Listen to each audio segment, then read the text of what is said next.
Post game live, back at it again. Knicks get washed 97-73. We'll talk about the game. We'll talk about the Jeff Van Gundy coaching rumors, the Kawhi Leonard rumors, and of course, take your calls. Let's get it going.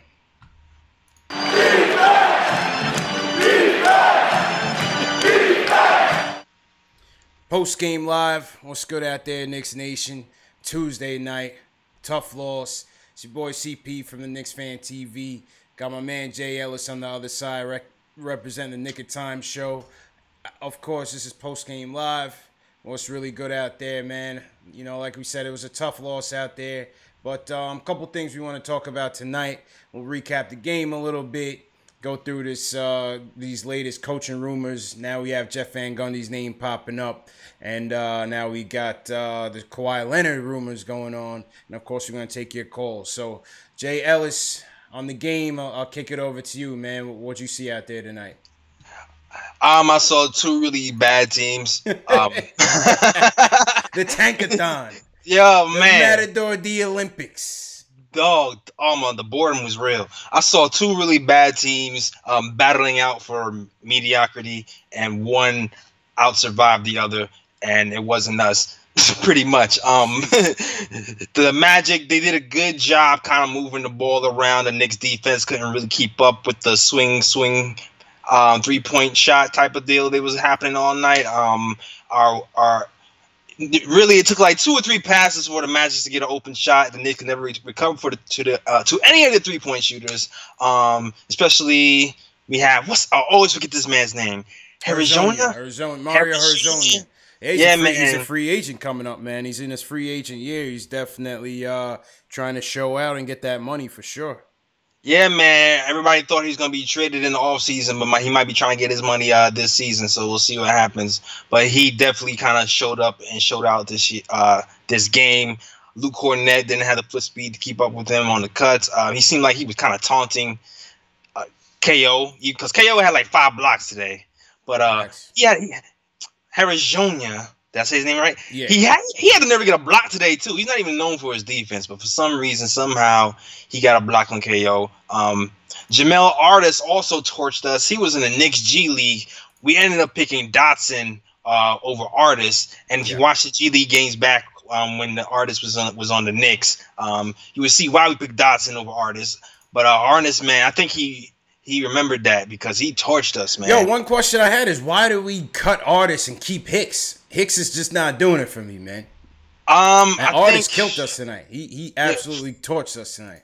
Artis was the leading scorer for the Magic, I believe, and kick it back to the box score. Go ahead. I don't know, man. I feel like it was a position thing. We had so many. If you're looking at our roster right now, we have Courtney Lee, we have Tim Hardaway Jr., we had kind of Beasley, and then we also had Dotson. And to be real, Dotson beat out Artis in the summer league. So I think it was just more of a position thing. We didn't like Artis showed some good 3-point shooting in the summer league, but I don't think we had enough room for him. So it was like, all right, he showed some promise. He didn't really show out that much in the preseason either, but he came back with a bench today and lit us up. And he was, I think a plus 21 tonight. Yeah, he was plus 29, plus 21 on the night for sure. Plus 21 on the night for sure, man. Word. And but you know what? KO had a really good game. I guess that's a bright spot if you're looking for a bright spot. He finished pretty well. I think he tied a season high with 5 blocks tonight. He also had, let's see if I'm pulling up KO's stats, 13 points and 12 rebounds with 5 blocks, shooting 46% from the field. Not bad. He showed out. I feel like KO always shows out against his former team in the Magic. Bring him back, man. Hashtag bring back KO. Yeah, KO finished with 13 points, 12 rebounds, 5 blocks. Hashtag bring back KO, man. Did you just start a counter hashtag? Yo, I've been counter my hashtag P cancer. Listen, man, I've been starting it. You know what? And you know what's funny? Earlier this year, I was kind of indifferent in terms of bringing back KO. But I think in terms of the big man conundrum that we got going on right now, I've been saying it for the past couple months now. I'd rather see KO be brought back then Canner be brought back at the price that he's going to be commanding on the free agent market. Yo, it's funny. I just feel like KO's a much better value right now. I mean, he's only cashing in at about $4 million right now. You could double, even triple his salary right now, and he'd still be a better value at his position for what he brings to the team than Cannon would be, in my opinion. That's interesting. That's interesting you say that because it's funny because I remember us doing these live sessions on IG, and I was like, KO, man, KO, KO, KO. And you was like, nah. Facts, man. Yeah, I wasn't with it. I wasn't on the KO bandwagon for a little bit, man. Right. But you see the value that he's bringing off the bench, man. He's bringing that tenacity. He's bringing that rim protection. He's bringing the rebounding. He's bringing the toughness. You know what I'm saying? He's that anchor on the defensive end, and I think that's what you want ideally from your backup center. You know what I'm saying? I'm not looking for him to start. I'm not looking for him to come back and be the starter. He's not that guy. That's just not his role. But to be that backup five, to solidify that defense, hold down the paint, you know what I mean? Keep the game at bay. You know, once we get our offensive firepower up and we get the right pieces in here, I think KO is a very valuable piece for this team. I feel you. I just still feel like my guy hashtag Keith Cantor brings that tenacity and that grit that the Knicks have been missing for a long, very, very long time. I mean, he's gonna get up in your face sometimes if you step into anybody on the Knicks, and we haven't even had that in a long time. He's not a Lonzo Ball type of situation where he's gonna lay back and let stuff happen. Nah, he's gonna take it to you. Plus, he's number 2 in offensive rebound in the league, and you can't keep that. You can't take that lightly. You can't take that lightly. Obviously you cannot take that lightly. But in terms of defense, he's the king of Matador D. You know, let's just put it that way. He's one of the worst. He's one of the worst defensive big men in the league, man. And I just think his offensive production can be made up in other ways if you build his team in other ways. Obviously, if we get the right firepower on the perimeter, if we get that, our point guard stepping up with Trey, obviously bring back KP, and bring a more defensive focused rebounding center to kind of fortify KP. And I think Cannon's production could be replaced, man. I think it could be replaced. That remains to be seen. I'm not sure about that. But either way, I still kind of feel like today, with today's game versus the Magic, we're kind of missing Beasley and Cantor's production today. Because that third quarter, we were struggling. Yeah. I don't know the box score. I mean, we put up 45 points at the half. I'm gonna pull up the box score right now. We put up 45 points at the half, and we only dropped like another 25 for the rest of the game. I mean, it was pretty abysmal.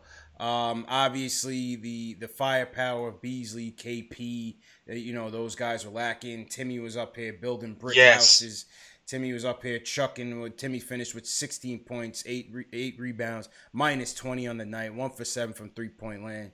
So, you could tell right off the bat, Timmy was just way off his game. I thought Trey was trying to be more of a facilitator out there. He still finished with 15 points, minus 19 on the night. I think the biggest disappointment tonight was the young guys, man. None of the young guys stepped up. Yeah, man. You know what I'm saying? None of the young guys stepped up whatsoever. We saw a nice little cute pass. Frank pulled off the little Rondo move, and that was cool. It was cool, but, like I said, these remaining games, you just want to see a little bit more consistency on the offensive end from Frank. But I think it's still going to come because I think his offensive awareness is there. I think defensive awareness is definitely there. Yeah, that's always been there. Give him an off season. Let him get that NBA regimen in where he's eating, 3 whole chickens a day. You know what I'm saying? Get that bulk up. Get that protein. You know how it is, man. You see these dudes come in rookie year, 3 years later, they looking crazy. You know what I mean? So he's going to get right in the gym. Get him in there with Brickley and them guys. And I think we're still going to see it with Frank, man. I'm willing to be as patient as possible with this kid. And you never know. I mean, at this rate, he's only 19. He may still grow another 2 inches. I mean, you could potentially have your small forward that you're looking for on this team in Frank. And that might be the way that he stays in the starting lineup. You just never know. You know what I'm saying? That might be an outside shot, but you never know. Yeah, you never know. I mean, that'd be dope if you can slide to that small forward spot. Crazy. and you can switch him in on everything. But it'd also be dope if he can be as a really tall point guard as well, and disrupt offenses from the head. Because like I said, I think I said the last show, the pick and roll is one of the most used offensive weapons in the NBA, and Franklin Lakina's primary strength is defense, and he can guard that pick and roll. So if he can do that with that wingspan, and if he grows even taller to 6'7", 6'8", or whatever he does, that'll be amazing. We can switch. We can even switch him 1 to 3, no problem. That's what I'm saying. I mean, he's gonna turn out to be a versatile piece for this team. I have no doubt. Other disappointments, Cornet again. They played last night. Minus 15, 2 points. You're looking for Cornet to kind of establish himself as that stretch 4, stretch 5. Yeah. Abysmal. Hicks, 4 points. Not really impressed with him. Like I said, I think they should have kept Artis over him. He hasn't really been showing me too much, but let's see what happens going forward. Moutier, 2 points, 2 dimes. Again, lackluster, and Dotson, 0. You know what I'm saying? 0 for 5 from the field. Again, he played last night. He played well last night in the Westchester Knicks lost to the Raptors in I believe it was the D-League semifinals, G-League semifinals. But none of the young guys, as we said, at the end of these seasons, you want to see some signs from the young guys, but none of the young guys really did much of anything tonight. Yeah, man, I don't know what's going on with my man Dotson, bro. Like, that's the guy I was excited. Wide open jumpers, man. That's the dude I was excited about when he first got to the team before even Hardaway even came here. I was like, yo, I think this kid Dotson is going to be dope. And every time I see him in the G League, he's dropping 20, 25, and he's hitting the shots. He's getting the same type of shots in here in the NBA, and he's not taking advantage of it. I don't know what he's just not hitting them. He's just not hitting those shots, man. I don't know what it is. It has to be like some type of mental block. It has to be, because there's no way all of a sudden you just breaking everything. You hitting those shots, and it's not like they're all like contested shots. He's getting wide open shots. Yeah. What's up, man? I don't know, man. Dotson, man, we need you out there, bro. We need you to step it up, man. Definitely need you to step it up. So, that was an atrocious loss, but in other news, let's pull up the Tankathon and see what's happening, because I think we could have made some headway here. Let's take a look. Let's go to the Tankathon and see what's happening now. So, all right. So listen, it's looking like we're in an 8th place tie with the Bulls, who won tonight. I believe. Is that Bulls game over? I think they won tonight. We can check real quick. Yeah, check that out real quick, because they were winning. They were winning. Okay, give me one second. Mm-hmm. If I go to Jers 2401 from YouTube says, it feels like terrible shooting nights are contagious. There were a bunch of shots that just rimmed out. I'm more disappointed in the lack of energy and lack of defense. Yeah, I agree. Obviously man. We were missing Beasley, we were missing KP out there. Timmy was building bricks. When that's happening, we're just not going to be a good offensive team. At the same time, we had 0 fast break points tonight. I mean, we're a home team, young team, and we had 0 fast break points. Yeah, it's crazy. The 3-point shooting percentages was crazy. It was a terrible offensive night, and obviously defensively, we got the doors blown off us in the second half. Even Lance Thomas is playing bad defense. When Lance is not rotating tight, I know something's crazy. Don't get me started with Lance, man. Mr. I hate to lose, who does 0 to contribute to any wins and a lot to contribute to losses. Get out of here, man. Yo, listen, man, I love Lance. I'm a big fan of Lance. I was a big supporter when he came in. He's a great locker room guy. He's a great leader, captain, all of that. Gotta hit the road, man. By the way, the Heat did beat Atlanta by 101 to 98. The Heat beat the I'm sorry. The Heat beat Atlanta. Yeah, he beat Atlanta 101-98. Okay. And also the Bulls. Hold on. I'm sorry. Hold on one second. I think the Bulls It's giving me the Bulls. Is it the Bulls Hornets? Yeah. Yeah, Bulls beat the Hornets 120-114. All right, there we go. So it's a tie for 8th place in the Tankathon. All is not lost. All right. all is not lost. So that one slot you got.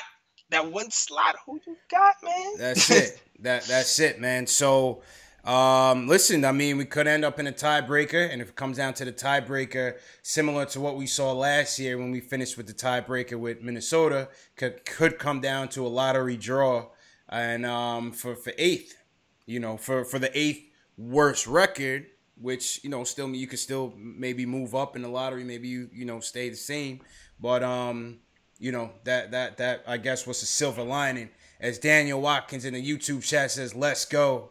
Carlito's a big fan of the Tank. He's still on Team Tank. So yeah, all is not lost there, man. Yeah, I mean, I'm just hoping we win that lottery, man, because I know we don't really do good with luck. Last year we was in a lot of Timberwolves, and it didn't really go so well for us. 1985 was a long time ago, bro. 1985 was a long time ago, man. But word, I don't know. Maybe it can happen again. Maybe we get that special Ewing player again, #1 pick if he frees those envelopes like we did.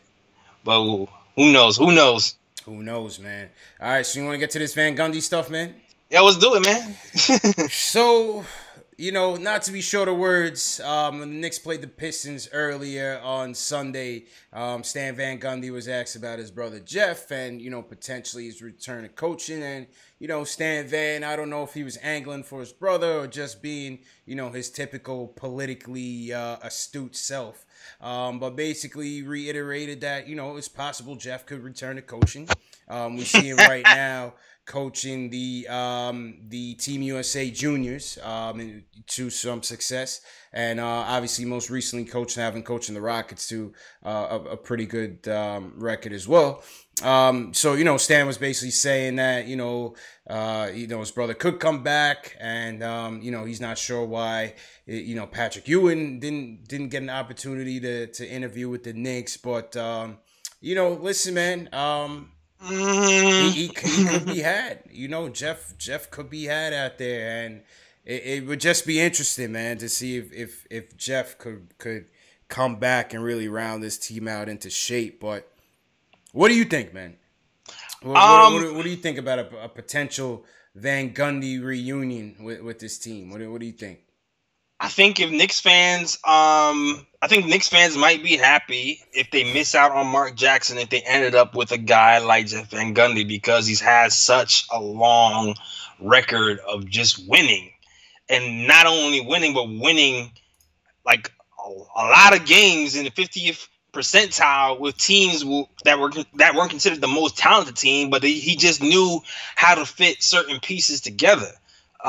So I mean, I love that Jeff, he already comes with that defensive mindset that he's going to instill with the team. A lot of these candidates actually have that same type of mindset. You know what I'm saying?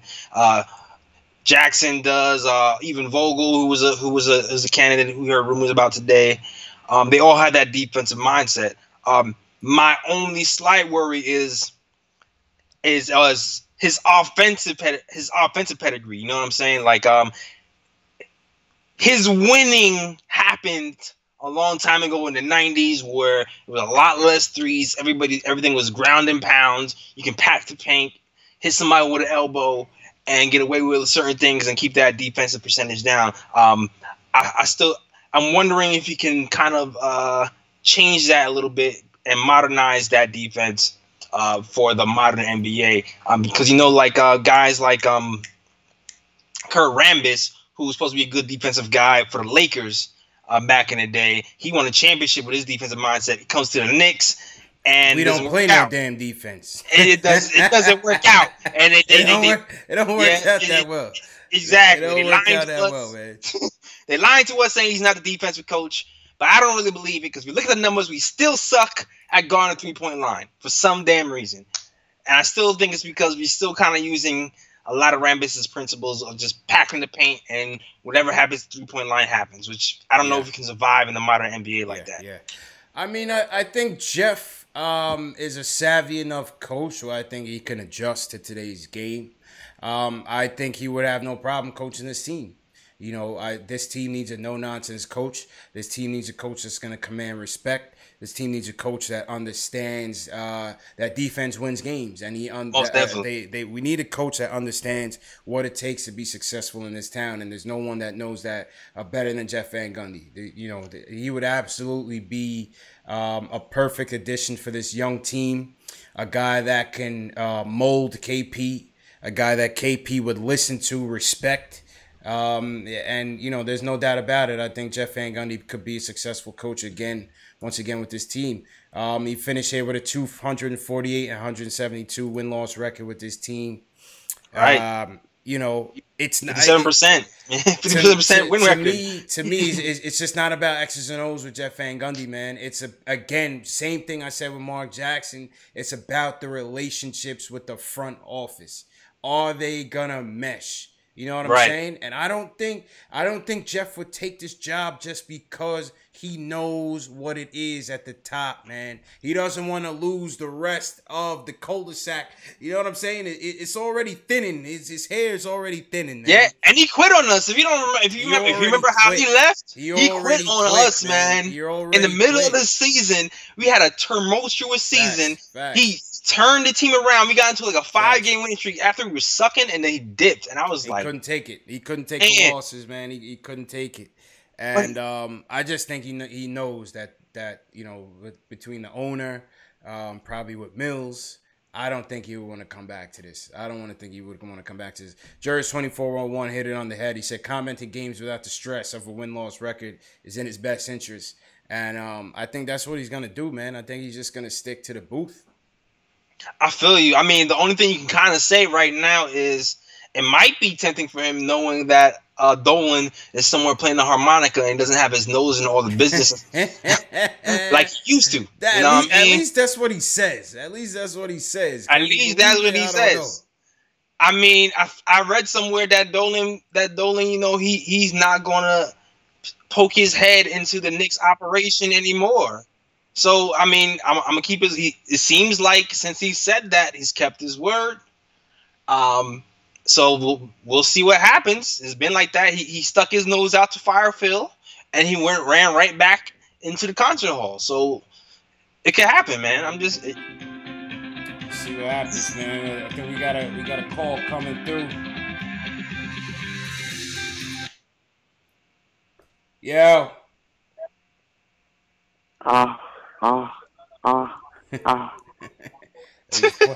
They was playing on the phone, man. Yeah, man, but that Van Gundy topic, man. I don't see it happening, bro. You don't see? Yeah, I think he's teasing us, anyways. To be real with you. And also, my same concerns about Van Gundy is actually my same concerns about Mark Jackson, as far because all the talk about Mark Jackson as a good coach, he still really didn't have a good offensive scheme. When he was with the Golden State Warriors, it took for him to leave for that to even kind of flourish. Steve Kerr came in there and kind of like injected some fuel into that offense. And that's when Golden State really started to take off. I mean, granted, Mark Jackson did a great job laying down the foundation for that team. Yeah. But yeah, no, I agree with that. Like I said, I have confidence in both coaches coming back and help this team turn things around. I think it's just a matter of what type of relationships would they be able to keep with this front office, and how long would the honeymoon last?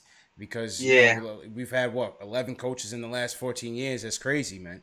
The more I think about it, the more I'm thinking Fizdale, actually, man. I mean, it almost makes me want to not go to the folklore, to the heroes of old, because I just don't want to see that reputation tarnished, man. That's why I don't want to see Patrick Ewing here. I don't want to see Patrick Ewing here, man, because it would just ruin his legacy with the Knicks, man. Because it's just, to me, it's just destined for failure.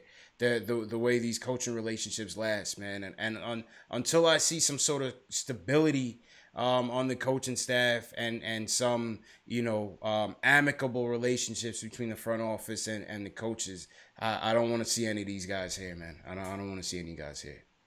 I feel you. I mean, I don't know. I wasn't really huge on actually having you in coaching here full time as a head coach anyway. Yeah. To be honest with you, I know some Knicks fans really wanted him. I don't know. I just felt like he couldn't speak. When I saw him speak on an interview, I was kind of like, how is he going to lead a team? I mean, I know he needs. Congratulations. I know he's doing his thing right now, but I don't know. I have the point guards as head coaches as well, man. To be honest with you. Yeah, I mean, they certainly had that success. You know what I'm saying? They've certainly had that success, man. All right, let's kick it off to the Kawhi Leonard stuff, man. You want to talk about this Kawhi Leonard situation? Let's do it, man. Kawhi. I mean, I don't know what's going on with this guy, man. It's very funny to see drama and the Spurs go hand in hand, and it's so interesting that this is really a much bigger story than what was being led on to. But because it's the Spurs, it kind of just fades away. You know what I'm saying? Yeah. Can you imagine if this was in New York? Bro, if this was in New York, this would be a global epidemic. What? This would be a global epidemic, man. You know what I'm saying? And it's crazy because it's like he has his quad injury. He doesn't trust the Spurs medical staff. He keeps coming here for treatment. Nope. And I just don't know, man. I just don't know what the Kawhi Leonard situation is all about, man. Because now you see they having team meetings. Tony Parker trying to get him to come back.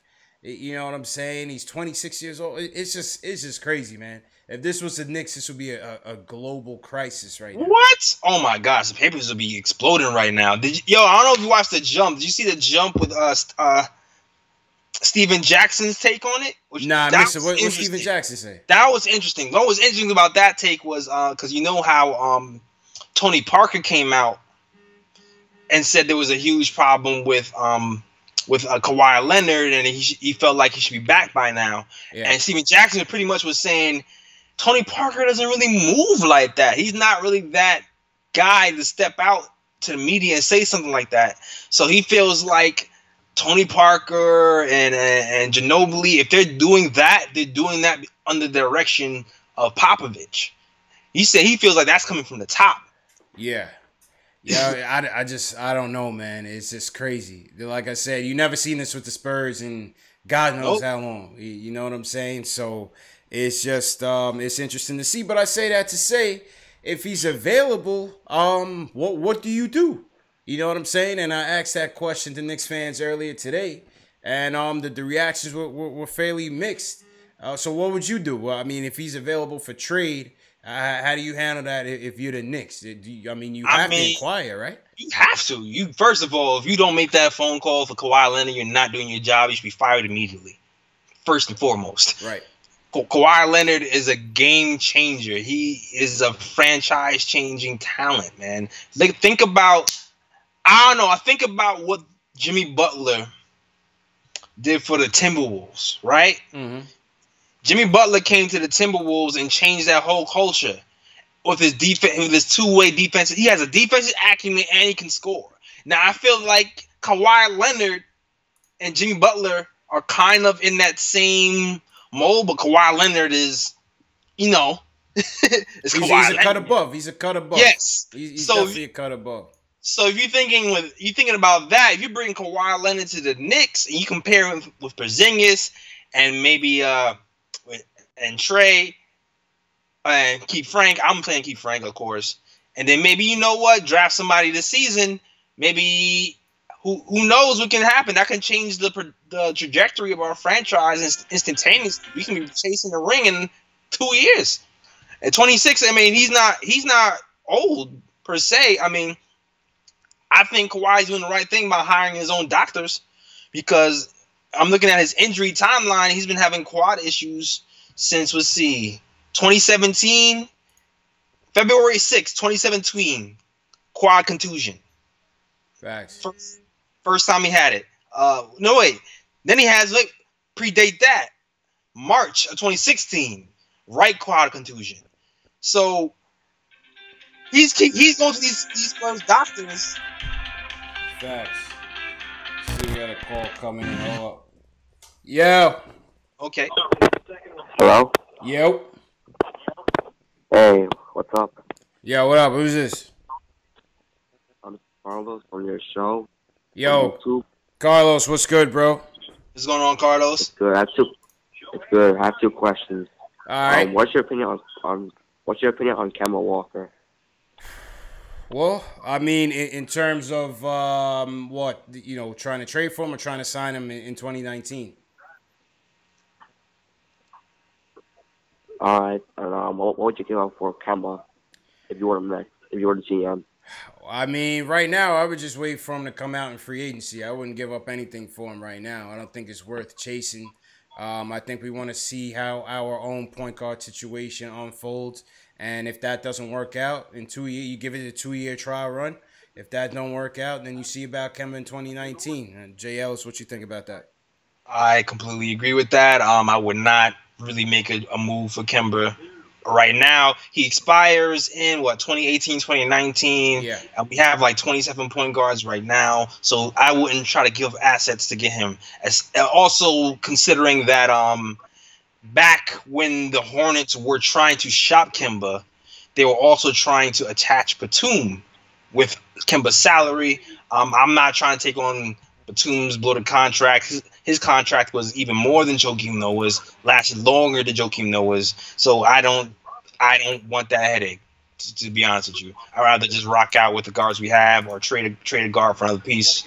But not that I don't like Kemba. He's still a young piece. Yeah.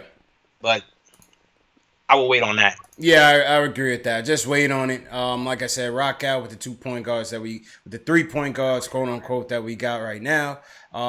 Let it be a 2-year trial run. See who emerges.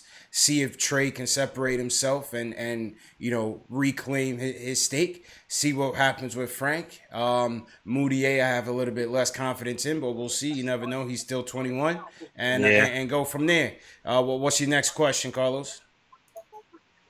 Who do you want to find for free agency next year? Like, do you want to rush the rebuilding process, or you want to take it little by little?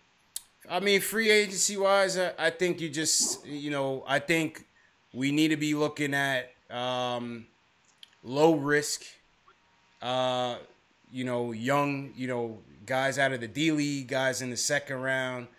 Kind of like how Philly did with their team. You know what I'm saying? Try to bring in some young pieces that you could try to build with and develop. There's no need to try to go after anybody or after any, Courtney Lee level veterans. We don't need those guys right now. They're not going to help us win right now.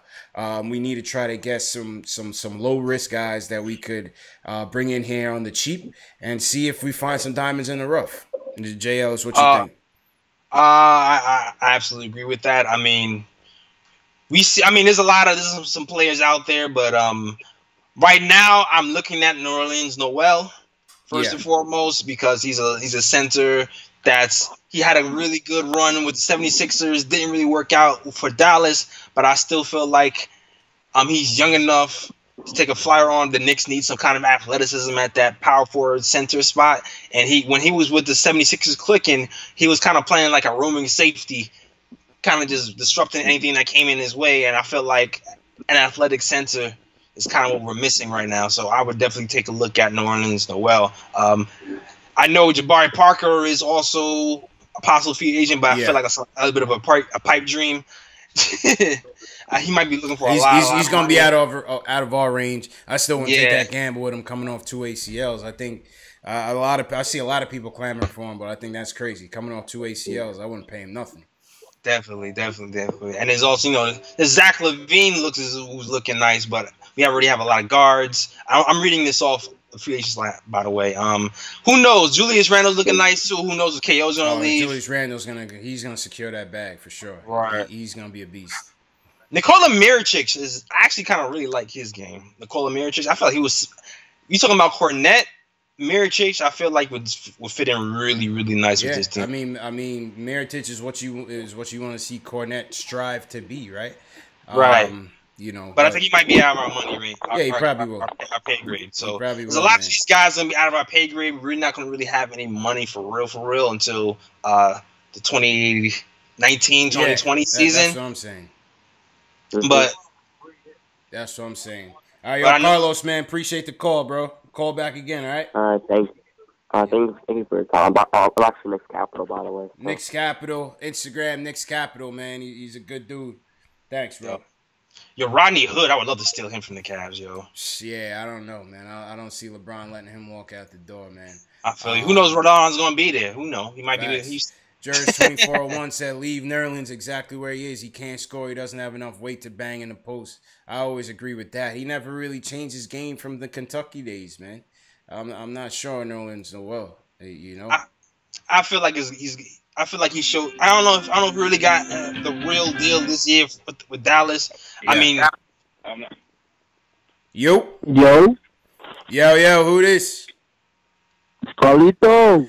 It's Carlito from Brooklyn in the building. What's good, my dude? What's popping? You know I had to hop on. You know what I'm saying? Yeah, man. Love what I'm seeing right now from our New York Knicks. New York. You loving that tank season, right? The tank is back. Yo, I'm loving it, man. Like, I'm in McDonald's right now. You feel me? I'm loving it. Tank season? Tank season, man. So what you think about all these these Kawhi and Jeff Van Gundy rumors, man? Start off with that, man. What you think? All right, well, see, I'll take Jeff Van Gundy only if he says to Patrick Ewing to be his assistant coach. Yeah.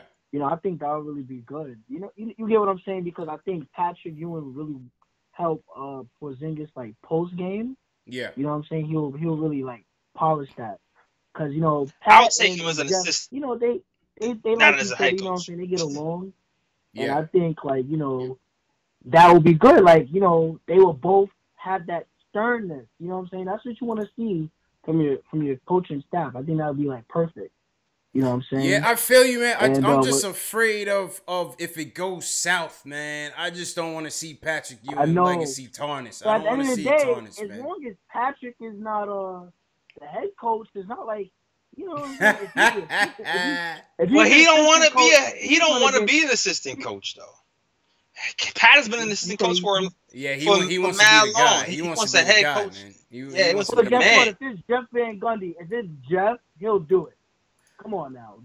Listen, he already did it though. He did it with Jeff with the Rockets. He did it with Stan with the Magic. Like, he wants to be the guy. Well, yeah, he man. Can do it again. Why not? He could do it Always again. the bridesmaid, never the bride. He wants. He want to be the bride. All right, Carly, what you think about this Kawhi stuff, man?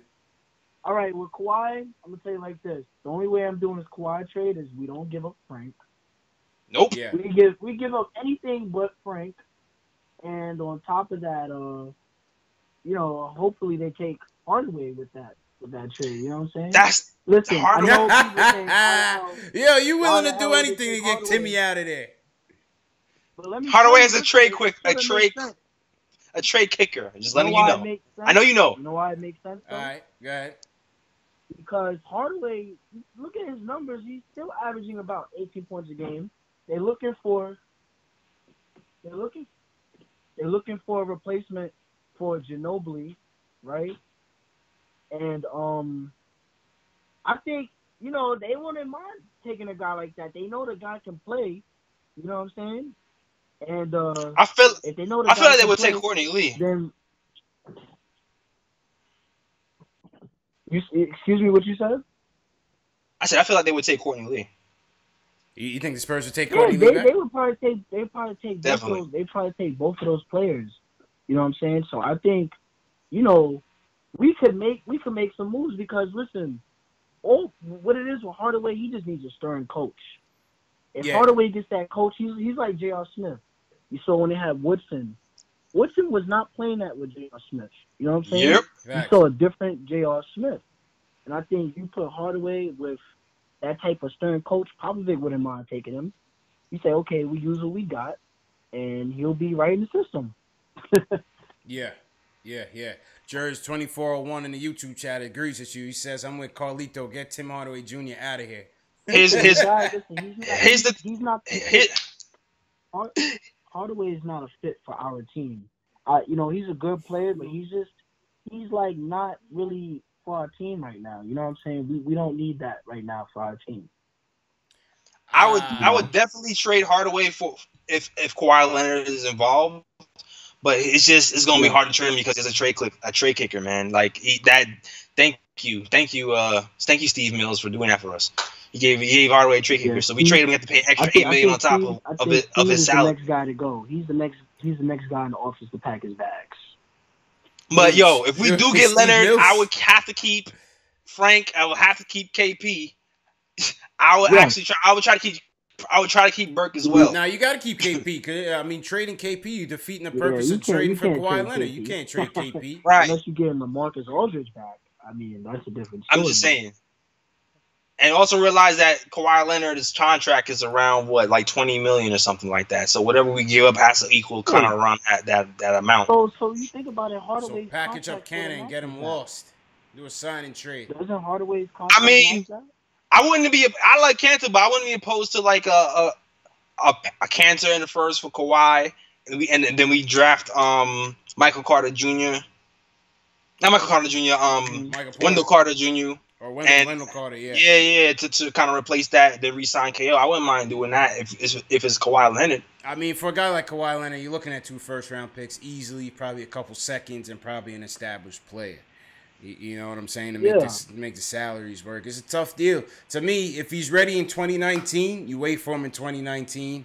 It's going to be a huge class with him, Clay, Kemba. There's going to be a lot of guys available in 2019, man. That's why man. You don't bring Cantor back in 2019. You let him walk. You let him walk. Yo, I'm telling you, man. I'm telling you, you let this guy walk. Listen, I love his passion for the city. I love his passion for the city, but I'm not tying up my salary cap with KP, Cannon, and KP. You're not winning nothing. It depends on how much he wants. That's what I'm saying. What's the number? I mean, listen, if he's gonna opt in for $18 million now, which is looking likely, you have to expect when he's due at the end of next year, it's gonna be in the 20s. It's gonna be in the 20s easily. You know what I'm saying? I think you should let Cannon walk. Somebody got to get sacrificed, man, and it has to be him. You already. I can't do like 25 or nothing for Cantor. I can't do that. No. But you want to know something about Cantor that I wish. See, if Cantor had a 3-point shot, it would be a different story. But he doesn't even have a 3-point shot. I don't even care if he doesn't have a 3-point shot. That don't really matter. Some damn defense. I'm just saying I'm not saying that you don't care, but if he's only just bringing that post-up game, he has no defense, then he's really not, giving us really anything. I wouldn't say all that. If you're at least going to have the full offense, at least have that 3-point shot if you can't play defense.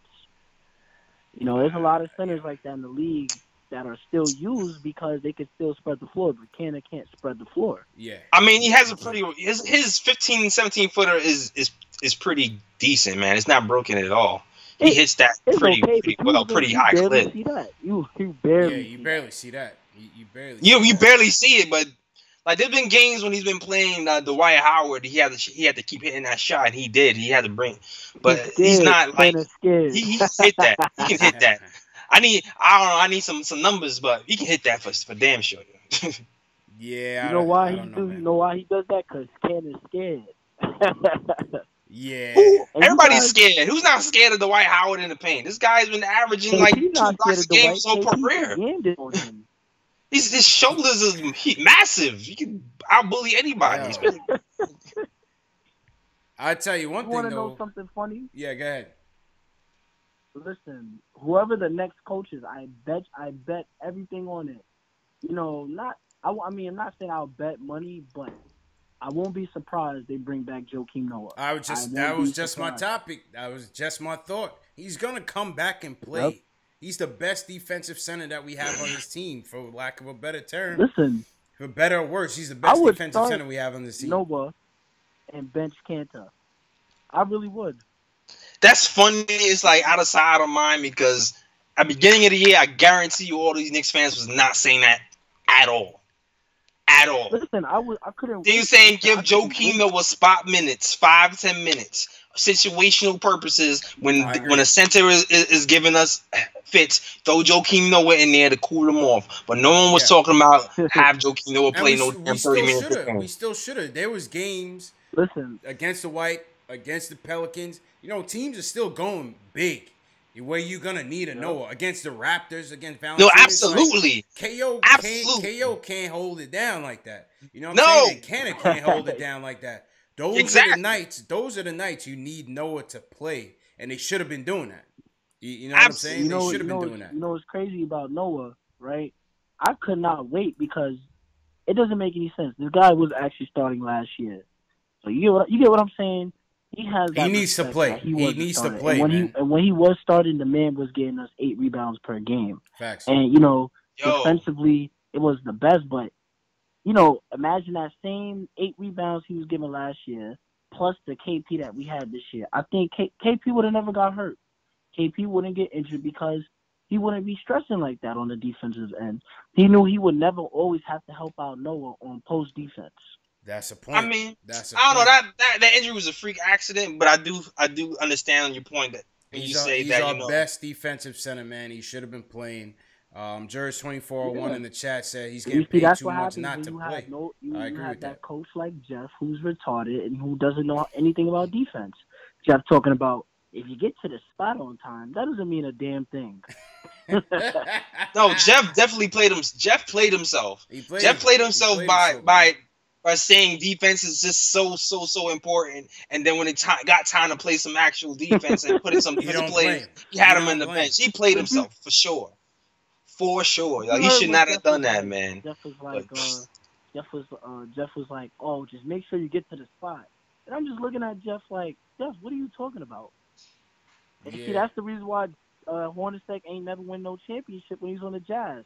Because guess what? All he did was he got to the spot, and Jordan bust his ass. Damn. Yeah, you got to the spot. When I was playing back in my day, I just got to the spot. I was a pretty good defender. Yeah, you got to the spot and cost you 2 championships. Damn. Facts. So French Hefner just got into the YouTube chat. Shout out French Hefner. He says, I'm just now getting in here, and I got to get this off my chest. Moutier got to go. Nobody's in the mood for Moutier, no? Nobody's in the mood for Moutier, man. I mean, listen, man. Hey, Jay Ellis, you're hilarious. You said nobody's in the mood for Moutier. Joe Budden music? No, none of that.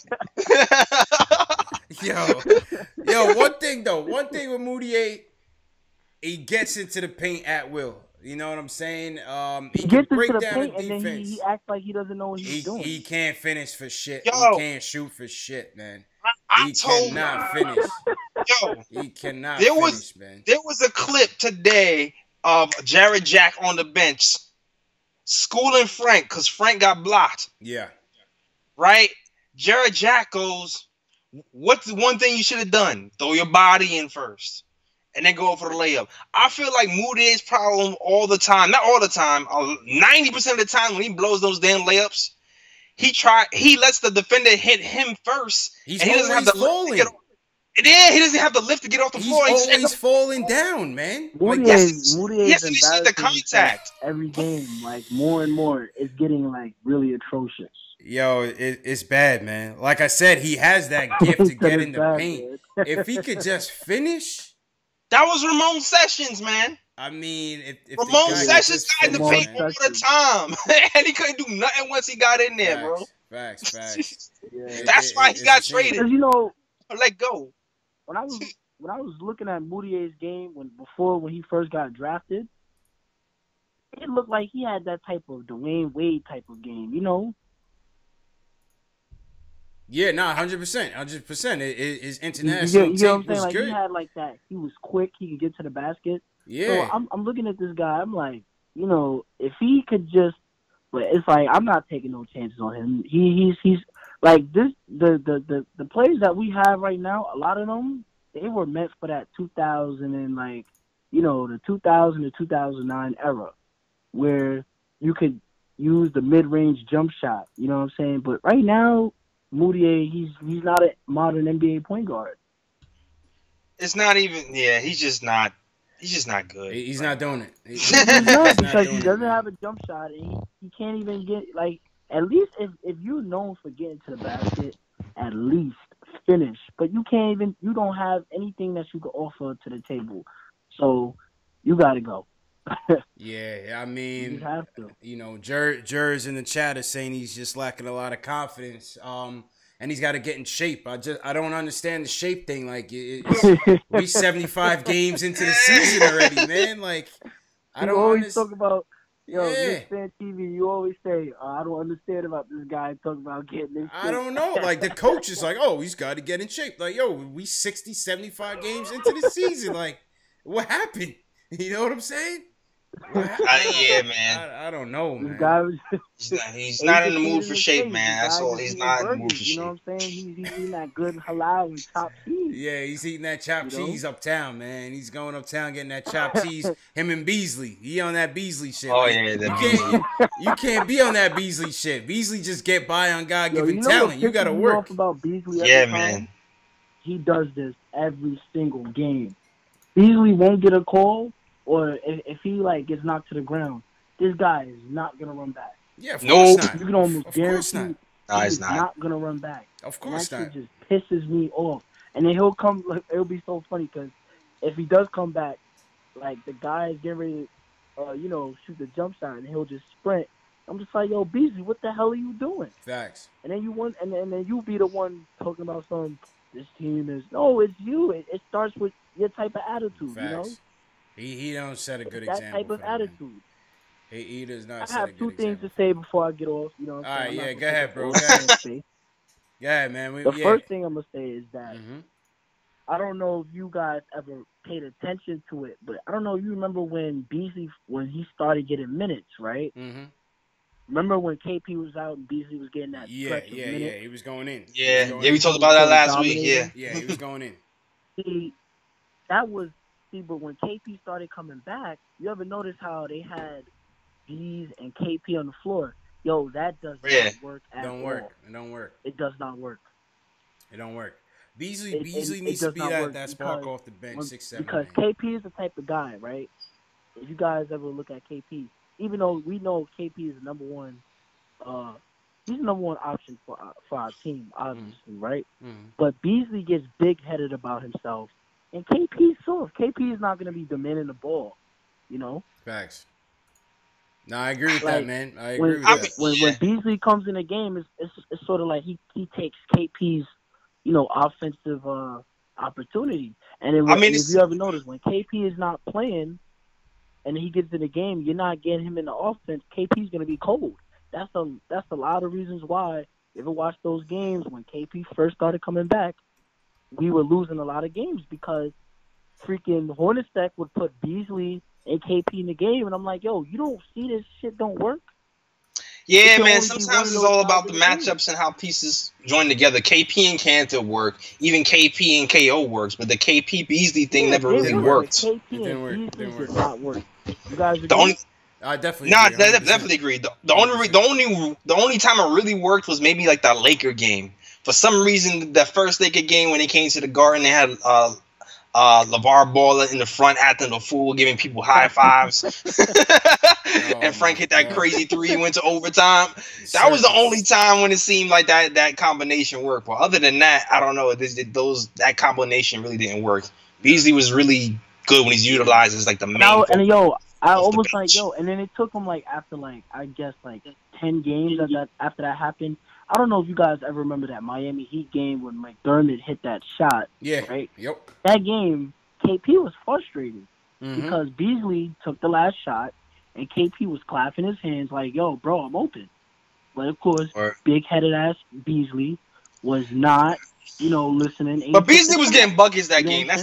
He was. Here's the thing, though. With that, because I love KP and I love Beasley, but if we're talking about one-on-one, give me the ball, who's going to get you the bucket, Beasley is way better at that than KP at this stage of the game. Yeah, now, KP is a better player in general. At that very moment, KP was open. You get what I'm saying? Listen, if it doesn't matter how good of a player you are. You mean to tell me, right, if you're getting double teamed and you got a wide open guy who could shoot or who could do whatever, you're not going to pass it out? No, absolutely. That's the correct play to do. I don't remember that play exactly, so I don't remember that play exactly, so I'm gonna just take your word for it. But I just remember he was going off in that game. That's probably why he took that. He was taking that shot. Beasley was going off in that game, but like, see, KP, he be having these little attitudes. Like, you gotta watch him. And see, his face expression tells the whole thing. You know what I'm saying? When they're doing well, KP looks alive. And then when he's not really in the offense, KP's like... His body language tells the whole story. You can look at his face and just tell he's just not having it. His body language tells the whole story, 100%. Yeah, man. 100%, man. And the last thing I got to say, I'm replying to what you said earlier about Dotson. Dotson is, once he gets to... It's not about him missing the shots. I just think it's his conditioning because he's a rookie. Once his conditioning I'm telling you. Yeah, that boy in shape, man. Man. Like, the guy, like, he just be missing wide open jumpers. It has nothing to do with his conditioning, man. It's mental. It's mental, man. A lot of NBA players. Dotson, even though he misses the shot, he takes the same exact sort of shot. It's not like one day Dotson is like, oh, I'm going to decide to drive. And the other day, Dotson's like, oh, I'm deciding to take the three. He always comes off that screen. That's something that looks like he's been accustomed to doing, like, his whole life. Yeah. So, I'm agreeing with you, but I'm just trying to figure out what's happening. Well, let's see what happens next year. Let's see what happens next year. I say next year and the year after that, you're going to see he's going to be making those shots. I was watching Malik Monk today play against the Bulls because I was watching the Bulls and Hornets game. Monk he was making those shots. You know what I'm saying? And like I said, it's all about that conditioning because when you lose your legs, you can't shoot no more. You know? Yeah. So Dotson could have been tired. You never know. Well, let's see what happens next year. Yeah, he's playing like 8 minutes a game. He's not tired. we gotta get Hornacek out of there. Hornacek's gotta go. I don't care if you get Wolf. I don't care if you get Jay Ellis the coach. Hey man. Let's get it. I got it. Yo, Carlito, close out on the shooter. Appreciate you, bro. We gotta get them out of there. All right, yo, let's stay strong. Knicks tank. You already know what's going on. And I sent both of y'all some video footage. So check y'all DMs. Carlito's saying the DM send me something. Serious, it's funny video footage. Y'all gonna be laughing. All right, man. Yeah, man. Send that over, man. So yeah, we'll check you, bro. All right. Oh, yeah. All right. Yeah, man. So, yo, probably wrap it up for the night. We got the Heat coming up on the 6th. What's that, Friday? Thursday? The 6th is second. 6th is Friday. The 6th is a Friday. Because 5th is a Thursday. That's my girl's birthday. It was good. It's a good draft. How you looking for post game? Yo, hold on 1 second. This might be a call. Hold on. Okay. Hello. Check. Oh, yeah, hold on. All right, hold on. All right, yo, we got one more call for the night. We got Dani girl coming through. Hold on 1 second. Yo, French Hefner said, I like Dotson, too. He got a lot of shumper in him. Yo, I agree with you, man. There was some kind of... They kind of almost look like cousins, too, man. To be honest. Yo, I saw him with the jersey. I was like, is that Sean? Is this don't curse him like that, man. Don't curse the kid like that, man. Don't put that type of comparisons on him. You don't want to curse that kid. We want that kid with some longevity on the Knicks. Don't compare him to Shumpert. He's kind of... Don't compare him to Shumpert, man. Don't do that. You're going to curse that kid already, man. That's a bad omen. That's a bad omen. Yo, Dani girl, what's good? I used to like Shumpert. Shumpert used to be my dude. Yo, man. Shumpert never got better from his rookie year. Dani girl, what's happening? And injuries. What's happening? Shumpert's not feeling himself. Yeah, he got too Hollywood, man. Enjoying Fashion Week more than he was enjoying That's for damn sure. That's for damn sure. Dani girl hit it on the head. He can't enjoy a nice tight pant leg. Nah, man. And the collar shirt all out at the same time. Nah, can't. Russell does it. Dwayne does it. You should still probably work on what got you in those rooms, which is being able to play basketball at a high level. Man. That's for damn sure. Man, since you have new hobbies. But so what's going on? So I wanted to follow up on what Carlito was saying about Dotson. Right, I don't think it's as much conditioning. Like, he played yesterday, and he actually played well yesterday in the G League Yeah. game. I think it comes down to confidence, especially with these young guys. Like if he feels like he's playing maybe 8-9 minutes a game. The last couple games he's played 10 minutes a game. But if he feels like I'm gonna get pulled for any mistake, you're tense. You're not playing the way that you play in the G League because you know that you're gonna get those minutes. You know that no matter what, they're gonna tell you to keep shooting. Jeff is not telling him to keep shooting, right? Like he's gonna get pulled when he makes mistakes, and that's not the way to develop these young guys.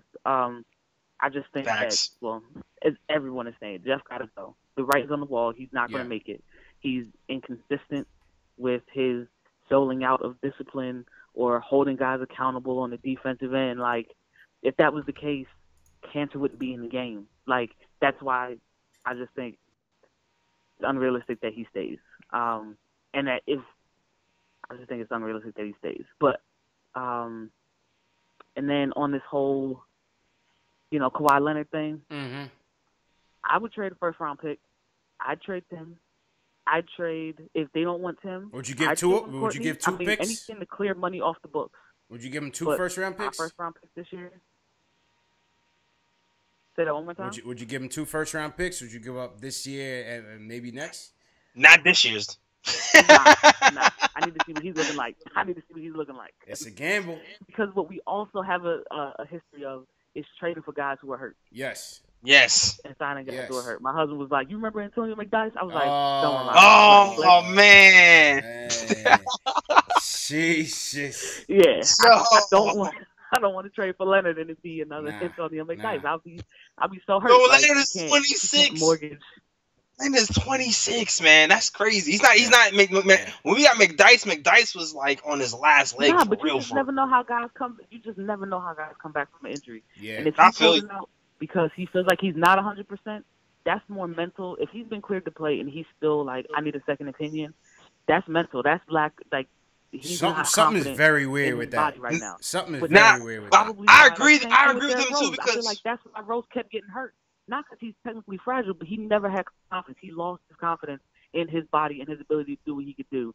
And so he played cautious. And when you tense up, that's how injuries happen. I could agree with that. I agree with that. I don't know if Kawhi Leonard has a mental makeup to even play in New York, man. I don't know. I'm not sure.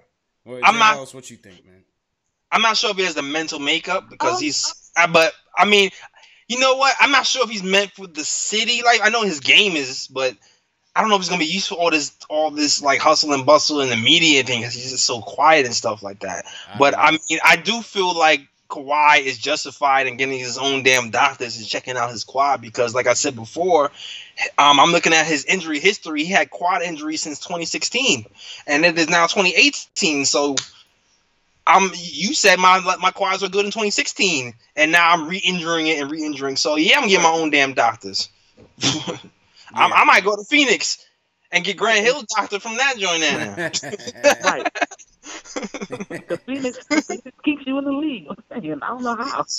Exactly. Yeah, I feel you, man. It's a weird situation, but I think I'd rather wait and see how it plays out in 2019 if we could afford to bring him. If he really headstrong and leaving the Spurs, I want to see a tryout next year and then throw him the money in 2019. If the relationship is so damaged and irreconcilable, try him out next year, see how he is, and be like, come to the Knicks in 2019.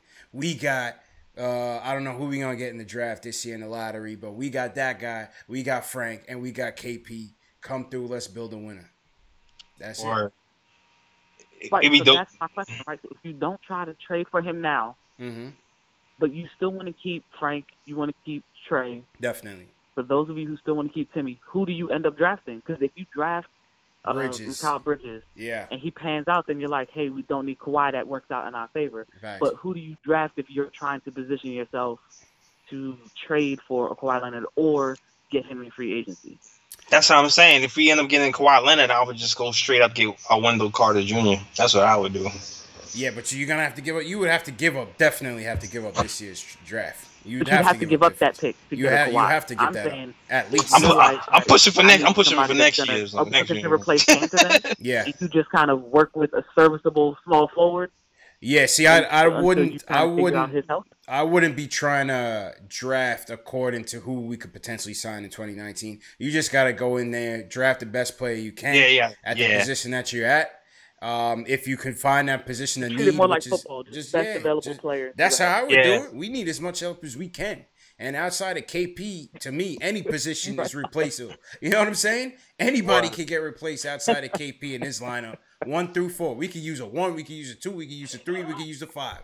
You know what I'm saying? So we'll see where we end up in the draft, and so be it. Pick the best guy out there that we feel like could be an impact player. But we got to get it right. Between this year's draft and next year's draft, we have to hit. And combine that with free agency in 2019, that's how we going to get back into the swing of things. I'm on board with that. I think it's going to be interesting to see what they do from a coaching perspective, right? Because if you get, let's just say they go after Doc Rivers. He has a certain type of team that you would want to build around. Or do you just say, I'm just curious as to how Terry and Mills are going to say, this is our vision and we want a coach who fits that, or we want this name coach and we have to build a team that fits around their system. I don't see us getting Doc Rivers because we don't have to give a pick to get him. I don't see that happening, man. Yeah, I'm not going to pay for Doc. I'm not going to pay for him. I hope he gets fired, but I'm not going to pay for him. Right, no, I wouldn't do that for Doc. No, my name, I'm Fizdale. I'm still a Fizdale man right now. The more I think about it, the more I'm Fizdale. And are they going to give him? Are they going to give him the long leash like they gave Brett Brown in Philly to establish a system and to establish a culture, or is it going to be the same old? We're going to be patient with the players, but not with the coach. That's my thing. We've had 11 coaches in 14 years. It has to come to a point where it's coming from the top. It's instability at the top while we can't have stability in the coaching ranks. And I think until we see the day where we see a coach here that lasts longer than 2 minutes, you know what I'm saying? That can go through losing, a la Brad Stevens. You know what I'm saying? And really see what they can do once the roster improves and you give them a chance to continue to coach as you continue to try to put the horses around them. Then I don't really know. That's why I'm scared to bring in a Van Gundy back or scared to bring a Mark Jackson back, because I just feel like it's going to be the same thing. It's going to be a clash with management, and within 2 years of losing, this guy's going to be out and we're going to be looking for his replacement. Well, I think it just depends on how committed Terry and Mills are to this whole we're going to actually take our time and for a slow burn, right, to build to where we're consistently competitive, and whether or not they can keep Dolan at bay. Because at the end of the day, Boston they're used to winning championships. Danny Ainge runs that organization, and he has carte blanche to say, no, we're going to be patient. Facts. Yeah, word. As long as Dolan is out of the way, like he's been doing, I'm thinking we'll be all right with Scott Perry and Mills. As long as we don't give Mills the pen, we give Scott Perry the pen. I think we'll be all right. Right. Yeah, we can't let Mills. No more deals for you. Yeah, no more deals for Mills. No more deals for Mills. That's a shirt right there. Timmy one slipped through the cracks, man. He snuck that by us at the midnight hour, that man. Ron Baker for $4 million. No trade clause. Yeah. I forgot about Baker, man. He's been gone for so long, man. But, look, Lance is a one-way player. He's getting almost $7 a year. Yeah, he has there's to. There's just some questionable deals that have been made. That's all I'm saying. Now, it's not Jerome James, $30 million off the strength of one playoff. God. That's one questionable signing I would say from Isaiah. But jeez, you rehashing all the old Jeez, that hurts, man. After one good playoff, Jerome James. That's crazy, man. That's right. Jesus, man. That's the one Seattle playoff. The team left after that. Yeah. And this guy got $30 million. Cheeseburger James was balling back then.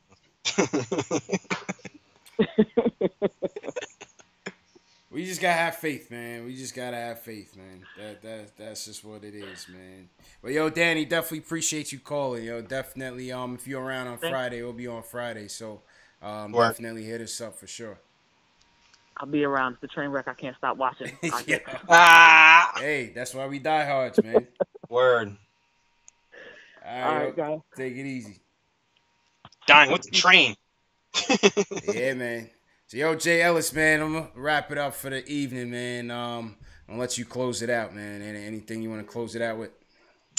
I'm good, man. I saw some guy talking about how Shumpert didn't hit the three. There was this one year when he was hitting the three, he knocked the Celtics with his 3-point shot, but then he got injured and he couldn't keep it up.